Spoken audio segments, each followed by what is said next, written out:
जय श्री कृष्णा। राधे राधे। षठतिला एकादशी व्रत कथा। माघ कृष्ण एकादशी व्रत। एक समय दालभ्य ऋषि ने पुलत्स्य ऋषि से पूछा कि हे महाराज, पृथ्वी लोक में मनुष्य ब्रह्म हत्या आदि महान पाप करते हैं, पराय धन की चोरी तथा दूसरों की उन्नति देखकर ईर्ष्या करते हैं, साथ ही अनेक प्रकार के व्यसनों में फंसे रहते हैं, फिर भी उनको नरक प्राप्त नहीं होता। इसका क्या कारण है? वे ना जाने कौन सा दान पुण्य करते हैं जिससे उनके पाप नष्ट हो जाते हैं। यह सब कृपा पूर्वक आप कहिए। पुलत्स्य मुनि कहने लगे कि हे महाभाग, आपने मुझे अत्यंत गंभीर प्रश्न पूछा है। इससे सब संसार के जीवों का अत्यंत भला होगा। इस वेद को ब्रह्मा, विष्णु, रुद्र तथा इंद्र आदि भी नहीं जानते, परंतु मैं आपको यह गुप्त तथ्य अवश्य बताऊंगा। उन्होंने कहा कि माघ मास लगते ही मनुष्य को स्नान आदि करके शुद्ध रहना चाहिए।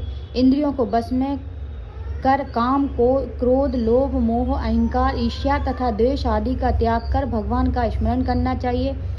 उससे नक्षत्र में गोबर, कपास, तिल मिलाकर उनके कंडे बनाना चाहिए। उन कंडों में 108 बार हवन करना चाहिए।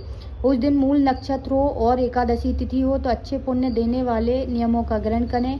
स्नान आदि नित्य क्रिया से निवृत्त होकर सभी देवी देवताओं श्री भगवान का पूजन करें। एकादशी व्रत धारण करें। रात्रि को जागरण करें।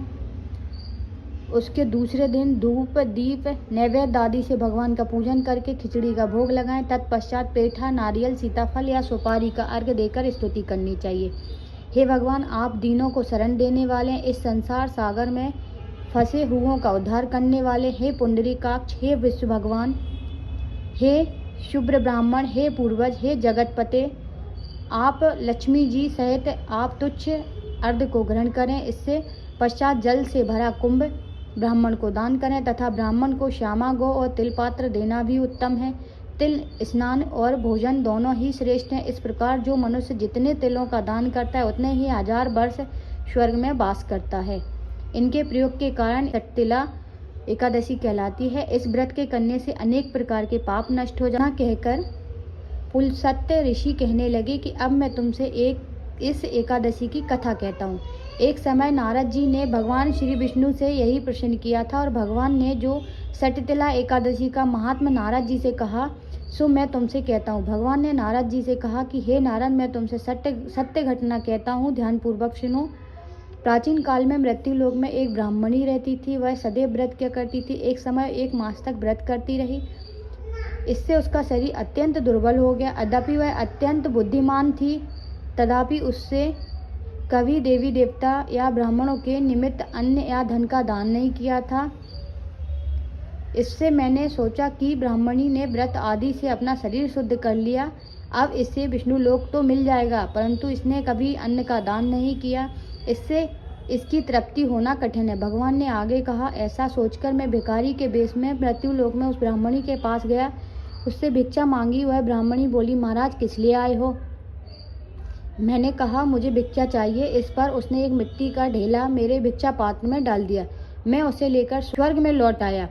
कुछ समय बाद ब्राह्मणी भी शरीर त्याग कर स्वर्ग में आ गई। उस ब्राह्मणी को मिट्टी का दान करने से स्वर्ग में सुंदर महल मिला, परंतु उसने अपने घर को अन्नादि तथा सामग्रियों से शून्य पाया। घबराकर वह मेरे पास आई और कहने लगी, भगवान, मैंने अनेक व्रत आदि से आपकी पूजा की, परंतु फिर भी मेरा घर अन्नादि तथा सब वस्तुओं से शून्य क्यों है? इसका क्या कारण है? इस पर मैंने कहा, पहले तुम अपने घर जाओ, देव स्त्रियां आएंगी तुम्हें देखने के लिए। पहले उनसे षठतिला एकादशी का पुण्य और विधि सुन लो, तब द्वार खोलना। मेरे ऐसे वचन सुनकर वह अपने घर गई। तब देव स्त्रियां आईं तो और द्वार खोलने को कहा तो ब्राह्मणी बोली, आप मुझे देखने आई तो षठतिला एकादशी का महात्म्य मुझसे कहो।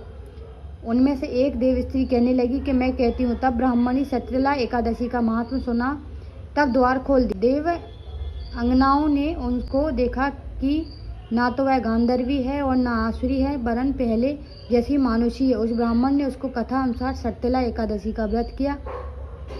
इससे के प्रभाव से वह सुंदर और रूपवती हो गई तथा उसका घर अन्नादि समस्त सामग्रियों से युक्त हो गया। अतः मनुष्यों को मूर्खता त्याग छठ तिला एकादशी का व्रत और लोभ ना करके तिलादि का दान करना चाहिए। इससे दुर्भाग्य, दरिद्रता तथा उन अनेक प्रकार के कष्ट दूर होकर मोक्ष को प्राप्ति होती है।